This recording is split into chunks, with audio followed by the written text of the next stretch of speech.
If you believe in a love so powerful it defies time itself, then you need to stop what you're doing and lean in right now, because the story I'm about to share is the very definition of an immortal heart. This is our very first long-form narration video on this brand new channel, and our ultimate goal is to build a community of story lovers, starting with just 100 subscribers. That's it. If you love epic tales of destiny, please hit that subscribe button right now and join our journey. We would be absolutely thrilled, truly grateful, if this video could hit 50 likes, helping us bring more stories like this one to life. Drop a like, subscribe to the channel, and let's dive headfirst into the misty, ancient heart of the Scottish Highlands, where one woman's legal trip turns into a centuries-old promise of love. Hannah hated the rain, but here in Glasgow, the rain seemed less like a nuisance and more like an official welcome, a constant silvery curtain drawn across the modern world. She was a corporate attorney from Manhattan, sharp, pragmatic, and entirely out of place. Her shoes were Italian, her suit was impeccable, and her mission was simple: liquidate a forgotten, tangled Scottish estate and get back to the familiar jungle of New York law. She was here for the late Agnes MacLeod's estate, a messy affair involving distant cousins, a massive, unmaintained property, and a will that seemed to contradict itself with every archaic clause. Agnes's lawyer had described the main asset, Abertarf, as a remote, sprawling and possibly worthless piece of land deep in the Highlands, burdened by ancient covenants. The drive north was a descent into wildness. The roads narrowed, the peaks grew shaggier, and the sheep looked distinctly unimpressed by her rented Land Rover. Her GPS finally failed, leaving her with a heavily annotated, brittle paper map. Abertarf was not a house.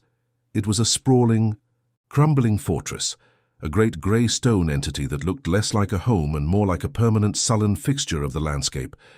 It sat isolated in a glen carved by a dark, fast-running river, surrounded by mountains shrouded in shifting fog. It felt like the edge of the world, and every practical bone in Hannah's body screamed that this was a monumental waste of time. She parked the car, the silence immediately swallowing the sound of the engine. There was no for sale sign, no caretaker's cottage, just the immense, damp presence of Abertarf itself. As she stepped out, a figure materialized from the mist. He was tall, impossibly so, draped in an oilskin coat and a rough wool kilt that seemed to belong to a different century. His hair was the color of wet peat, tied back at the nape of his neck, and his eyes, a shocking, vibrant blue-gray, met hers with an intensity that stopped her cold. There was no surprise in his gaze, only a deep, unsettling recognition. His face was rugged, weathered perhaps, but perfectly smooth, without the fine lines that speak of passing time. He looked like a man in his late 20s, yet carried the weight of someone much, much older. He wasn't aggressive, but his stillness was a warning. "You are expected," he said, his voice a low, resonant rumble, thick with a deep Gaelic cadence. "Hannah, the solicitor." "You are." "The caretaker?" Hannah asked, her professionalism kicking in despite the adrenaline spike. She extended a hand, which he studied but did not take. "I am Ian MacLeod," he stated simply. And the name echoed the will, listed as the property's elusive occupant, the guardian. Ian led her inside. The great hall was cold, smelling of damp stone, wood smoke, and something indefinable, something ancient, like crushed heather and iron. But when he lit the fire, the space transformed. The heavy oak beams and stone hearth glowed, revealing the rough beauty of antique furniture and walls lined with scrolls and dusty leather-bound books. This was no ruin. It was merely forgotten by the modern world. Over strong tea and shortbread, which he prepared with a quiet, practiced grace, Hannah laid out her purpose. "Mr. MacLeod, the estate is in probate. Agnes MacLeod's will grants you rights to residence, but the legal structure of Abertarf itself is tied up. Honestly, my firm recommends sale. It's the most efficient way to settle the accounts." Ian watched her, his expression unreadable. "Abertarf is not for sale, Hannah. It cannot be sold. With all due respect, everything can be sold. The covenants you refer to are ancient, perhaps invalid." He stood, walking to a window that looked out over the stormy glen. "They are not invalid. They are the promise, a promise made to the land and to the blood. He turned back, the firelight catching the sharp planes of his face. Tell me of the will. Agnes had certain instructions for you, I believe, instructions that go beyond sale. Hannah frowned. He was right. Agnes's will stipulated that the appointed solicitor must spend a minimum of 2 full weeks at Abertarf, reviewing the chronicles of the Guardians and understanding the weight of the stone before making any final recommendations. It was an absurd clause that her firm had planned to bypass, but faced with Ian's steely gaze, she found herself saying, "Yes, there is a mandate to study some family documents. Then you will stay," he said, finality ringing in his voice. "I have prepared the guest rooms." The next few days passed in a strange rhythm. Hannah spent her mornings poring over the chronicles, handwritten journals detailing centuries of MacLeod guardianship over the land. The entries spanned back to the 13th century, describing events in stunning personal detail: skirmishes with English armies, the rise and fall of Scottish kings, the shift from horse to motor car. The sheer continuity was staggering. She noted recurring names, particularly Ian MacLeod, often listed as the current guardian. In the afternoons, Kjartan would emerge from his work, he seemed to be maintaining the whole massive structure single-handedly, to guide her. He didn't just walk the land, he knew it. He knew which tree had fallen in the storm of 53, where the old mill wheel lay submerged from a flood in the 1700s, and the precise moment the stag would appear on the western ridge. His knowledge of history wasn't learned, it was lived.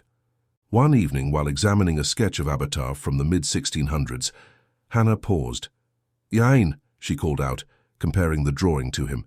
"This man, the Guardian in 1650, he looks exactly like you." Ian didn't flinch. He was standing by the fire, sharpening a wickedly long antique dirk. "The MacLeod men are stubborn, Hannah. They tend to look alike." "This is more than alike. This is identical. And I found 7 different Ian MacLeods described as the Guardian in these chronicles since 1500. Not one of them listed a wife or children who took over. They just continued." He placed the knife carefully on the mantel. He stepped closer to her, his gaze holding hers with an intense heat that made the hair stand up on her arms. "Perhaps the commitment of the Guardian is a lonely one, Hannah. Perhaps the oath demands everything." The air between them was thick, heavy with unspoken things. Their professional boundary had evaporated the moment she realized her attraction to him was not just strong but seismic. It was a mutual current, undeniable and electric, charging every room they shared. His touch, when it happened, passing a glass, brushing her hand while pointing to a map, was accidental fire. The romance ignited one night when a ferocious storm isolated them completely.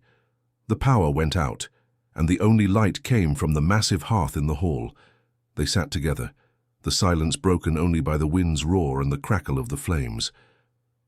"Tell me about the promise," she whispered, wrapped in a thick wool blanket, feeling impossibly safe next to this mysterious man. He leaned in, his shadow towering on the wall behind them. "It's simple, yet everything. Long ago, the MacLeods made a bargain with the spirit of the land, an ancient, powerful entity. In exchange for the safety of the clan and the prosperity of the glen, one MacLeod would always remain here, timeless, to protect the heartstone of Abertarf, a relic buried deep beneath the foundations. The Guardian must never leave. He must never truly age beyond his prime. He must remain until the true bloodline ends, or until his own line finds a destiny so strong it overrides the oath. You're telling me you are, centuries old," she breathed, not with fear, but with a strange, exhilarating sense of understanding. It explained the deep sorrow in his eyes, the vastness of his knowledge, the unsettling recognition she had felt on the first day. "I am the latest iteration of the Guardian," he admitted, his voice low and solemn. "I've held this place for 3 centuries. I've watched the world change from Abertarf's windows, and in all that time, Hannah, I have never met anyone who sees me, truly sees the weight I carry until now." He reached out, his hand tracing the curve of her jaw, his thumb brushing her lip. The skin was rough from years of work, but the touch was exquisitely gentle. "Your name is fire," he murmured. "It burns away the centuries of solitude." She leaned into the touch, her sensible lawyer persona utterly abandoned. The storm outside was a mirror to the storm within her. "Yain," she whispered, her voice tight with anticipation. He kissed her then, and it wasn't a tentative, modern kiss. It was deep, possessive, and timeless, tasting of the Highlands, of rain, wood smoke, and a need that had been suppressed for hundreds of years. His body language spoke of practiced control, but the tremor in his hands betrayed the raw power of his longing. He pulled her against his chest, the heavy wool of his kilt and tunic no barrier to the heat radiating from him. The kiss deepened, a consuming inferno in the cold, dark hall. She felt the massive strength in his arms as he lifted her effortlessly. He carried her up the winding stone staircase, the ancient steps groaning softly under his weight. Her hands raked through his loose, dark hair, undoing the tie, letting the thick strands fall over her shoulders. The intimacy was almost overwhelming, the sense of destiny absolute. They entered her room, now simply their room, lit only by a tiny oil lamp he had placed there earlier. He set her down, his gaze unwavering. There was a raw, hungry honesty in his blue-grey eyes that stole her breath. He began to undo the buttons of her blouse, his fingers moving slowly, deliberately, as if savoring the deliberate undressing of the modern world from her frame. The clothes, the tailored suit, the professional mask, it all fell away, leaving the woman exposed to the timeless man.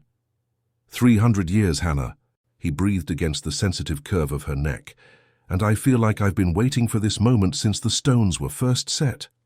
His mouth moved back to hers, a fierce, demanding kiss that left no room for thought, only sensation.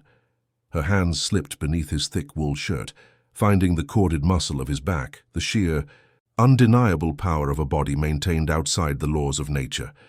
The moment her skin touched his, it was electric, a sudden, sharp, almost painful surge of connection that echoed the immortal bond they were forging. He lifted her and pressed her against the cool stone wall of the chamber, his body heavy and demanding against hers, igniting a primal urgency she had never known. Their breaths mingled, ragged and fast. This wasn't merely passion. It was a release of centuries of restraint. His touch was both demanding and worshipful, mapping her skin, her curves, the trembling response of her body. The scent of him, clean, elemental, like cold mountain water and burning peat, filled her senses. He moved her toward the massive four-poster bed, layered with thick blankets. When they finally fell onto the soft down, the rain hammering against the ancient glass, the world outside ceased to exist. All that remained was the heat, the skin, the deep, rhythmic connection of their bodies, finding a perfect, impossible symmetry. His movements were slow at first, almost ritualistic, reverent of the centuries of waiting, building the tension until it was an unbearable, exquisite need. His lips, his hands, his body communicated a depth of feeling, a promise that went beyond words. It was the communion of two souls destined for this singular, powerful release. The storm raged outside, but inside Abertarf their connection created a different, more powerful kind of elemental fury. He moved with a devastating intensity that broke down every barrier she possessed, every wall she had built in her modern life. She arched against him, whispering his name, the sound lost to the centuries, yet now found again in this perfect, passionate moment. It was a joining that felt less like an initiation and more like a homecoming, the ultimate destined collision of matter and timeless spirit. In the afterglow, nestled against him, her head resting on his chest, Hannah knew she couldn't leave. The estate, the legal mess, the job, it was all meaningless now. The realization of his immortal nature wasn't frightening. It was a profound, beautiful tragedy that she felt compelled to heal, compelled to share. "I can't go back," she murmured into his skin. "Not now that I know."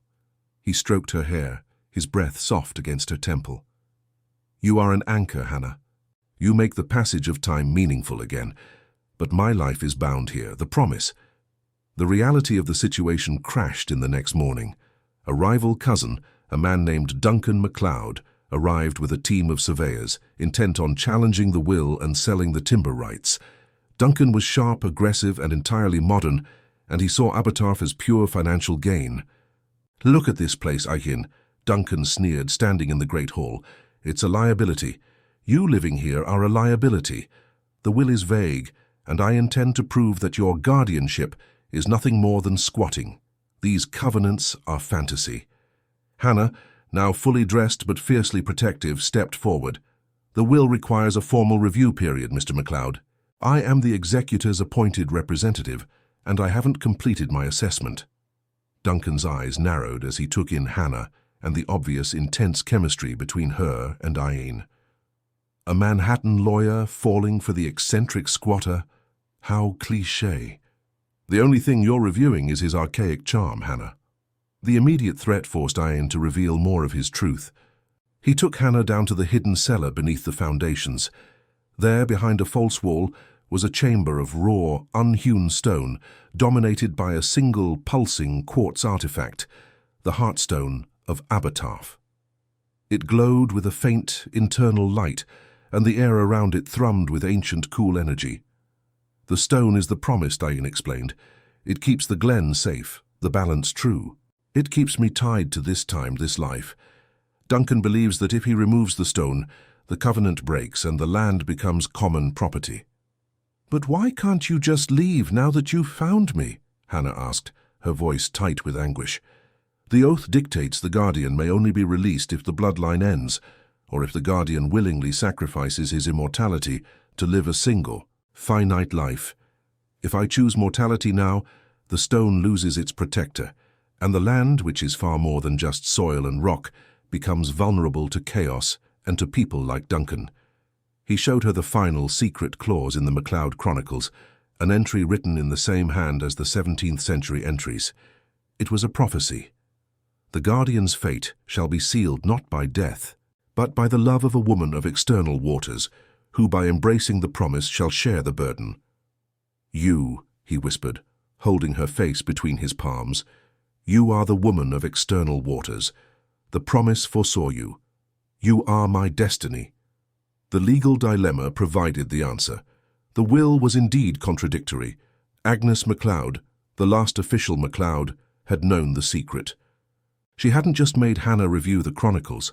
She had made her a legal participant in the ancient covenant.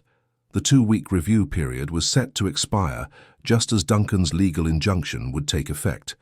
That night, Hannah worked feverishly, surrounded by ancient maps and legal texts, while Ian stood guard over the cellar entrance, the weight of his centuries-long duty visible in his posture. Hannah didn't just love Ian, she loved the land he guarded, the fierce, uncompromising beauty of Abertarf. She understood the weight of the stone now. She found the loophole, not in the sale clause but in the definition of the Guardian. The covenant stated that the land could only be sold if the Guardian refused to maintain the premises for 7 consecutive years. It said nothing about the Guardian's spouse or legal heir. Hannah rushed to Ian, her eyes blazing with sudden, fierce determination. "The only way to defeat Duncan is not to deny the promise, but to complete it," she told him. "The oath says the Guardian must remain, but it doesn't say he must remain alone. I'm not leaving. I'm going to draft a legal document, a formal acceptance of co-guardianship based on the prophetic clause Agnes MacLeod snuck into her will." "You would give up your life, your world?" he asked, awe mixing with deep love in his voice. "I gave up my world the moment I saw your eyes in the mist," she said, pulling his head down to hers. This kiss was full of certainty, a new, grounded, practical promise layered on top of the immortal one. "I will manage the estate legally, protect it from the modern world, and learn to honor the stone. And you, Ian MacLeod, will finally have someone to share the centuries with." She drafted the document, a complex trust amendment and co-guardianship agreement, citing the MacLeod Chronicles as supporting evidence for the ancient covenant, and signed it herself, swearing to the spirit of the land as much as to the law. The following day, when Duncan arrived with the sheriff and a court order to seize the property, Hannah stood beside Ian holding the signed documents. "Mr. MacLeod," Hannah announced, her voice the familiar, steely tone of a successful New York lawyer, "I have completed my due diligence and, as per the explicit terms of the late Agnes MacLeod's will, I recommend against liquidation. Furthermore, I have executed a valid co-guardianship agreement, which legally solidifies Ian's perpetual right to maintain the estate. This agreement is supported by centuries of unblemished tradition and a legal covenant which I am now bound to defend with all the resources of my previous firm, which I have just left. Duncan raged, but the documents, backed by a strong legal mind now passionately invested in their defense, were sound. He was defeated not by magic, but by a lawyer who chose destiny. With the legal battle won, they had all the time in the world. Their love became the heart of Abertarf, a secret strength woven into the fabric of the glen. Ian was free to be his whole self, the man of the centuries, no longer burdened by total solitude. Hannah adapted seamlessly, trading skyscrapers for heather and silk for wool. She managed the estate, turning it into a protected conservancy, finally merging the ancient promise with the modern world. The happy ending was not a sudden magical reversal of his condition, but the acceptance and sharing of his timeless existence. Their love was a slow-burning, continuous flame. They would sit by the fire centuries from now, their hands intertwined, reading the latest volume of the Chronicles, now written in two hands. Ian would look at the lines around her eyes, the silver in her hair, and love her more deeply for the mortality she possessed, for the richness of the life she chose to share with him. She, in turn, would gaze at his impossibly smooth face, knowing that the man she loved had seen empires fall, and that he chose to spend every timeless moment of his present with her. Their kiss was the taste of forever, a promise kept to the land and a destiny fulfilled in love.